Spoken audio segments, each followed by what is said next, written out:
everyone, welcome back to another video of Wake&Tech. In today's video, I'm going to show you how to download Tinder on your Android phone.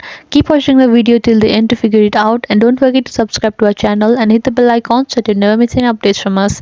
Before you get started, make sure that you have a stable internet connection so that you can download the app without any hassle.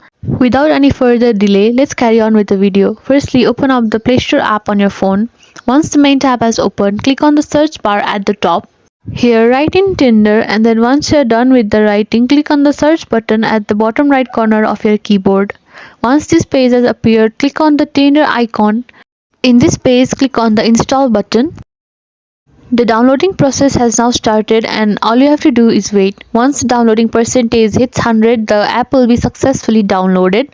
Once the downloading process completes, the page will look like this, and if you want to directly open the app, click on the open button, or you can go to the app tray. As you can see, the app is now on your phone and is ready to be used. That's it for today. I hope that you found this video helpful, and if you did, give us a thumbs up and leave a comment for any kind of questions and feedback. We will soon be back with more videos. Stay connected and goodbye till then.